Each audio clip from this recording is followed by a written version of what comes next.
Hello, आज हम इस वीडियो में पढ़ेंगे प्रोसेस कॉन्सेप्ट्स के बारे में।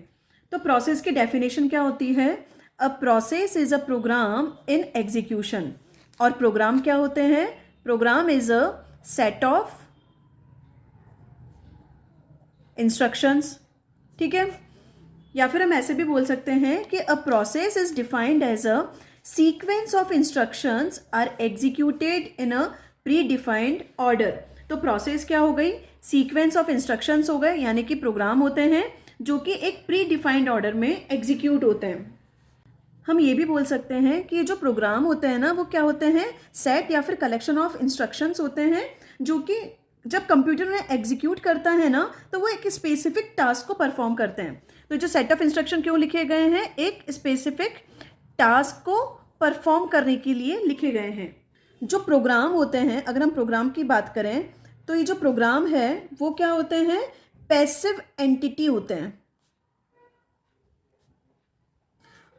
और जो प्रोसेस होती है वो क्या होती है? वो होती है एक्टिव एंटिटी होती है। ठीक है,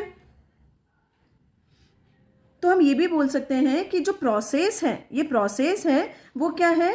डायनामिक इंस्टेंस है। डायनामिक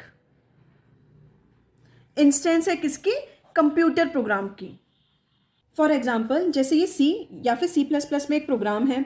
ठीक है, जब हम इस प्रोग्राम को कंपाइल करेंगे, जब हमने इसको कंपाइल किया तो कंपाइल करने के बाद में जो प्रोग्राम है वो किस में कन्वर्ट हुआ? ये कन्वर्ट हुआ बाइनरी कोड में। ठीक है, तो ये जो ओरिजिनल कोड है और ये जो बाइनरी कोड है ना, ये दोनों क्या है? ये दोनों है प्रोग्राम। और जब हम इस बाइनरी कोड को एक्चुअली रन करेंगे ना, जब हमने इसको रन किया तो ये क्या बन जाएगा? प्रोसेस बन जाएगा। ठीक है, तो ये जो ओरिजिनल कोड और ये जो बाइनरी कोड को क्या बोला गया? हमने प्रोग्राम बोला, जो कि क्या है? एक्टिव एंटिटी है। लेकिन जब हम इसको बाइनरी कोड को एक्चुअली जब हम इसको रन करेंगे ना, तो रन करने के बाद में ये क्या जब हम इसको रन करेंगे ना, तब ये क्या बन जाएगा? प्रोसेस बन जाएगा। और प्रोसेस क्या होती है?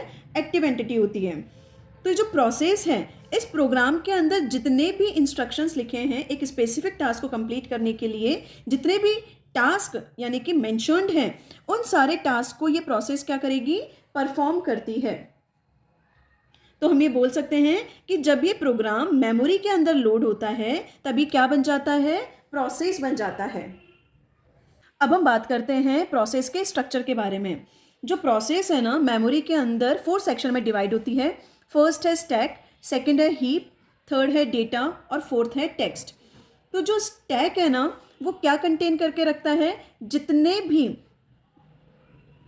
टेम्परेरी डेटा होते हैं ना, टेम्परेरी डेटा बोले तो जितने भी लोकल वेरिएबल हो गए और जितने भी फंक्शन के पैरामीटर और मेथड के जो पैरामीटर होते हैं ना, वो स्टैक कंटेन करके रखता है।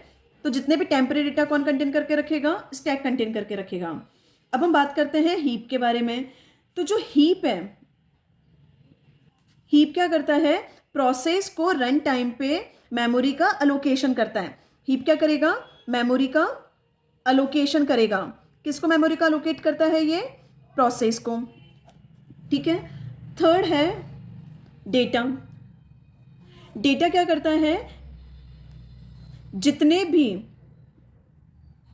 ग्लोबल वेरिएबल और स्टैटिक वेरिएबल होते हैं ना, उनको इंक्लूड करके रखता है डेटा सेक्शन। और लास्ट है टेक्स्ट सेक्शन। जो टेक्स्ट सेक्शन है ना, वो क्या करता है? जितनी भी करंट एक्टिविटी है उसकी वैल्यू को कंटेन करके रखता है। जैसे कि करंट एक्टिविटी बोले तो जैसे प्रोग्राम काउंटर है, प्रोग्राम काउंटर की वैल्यू को कंटेन करके रखेगा।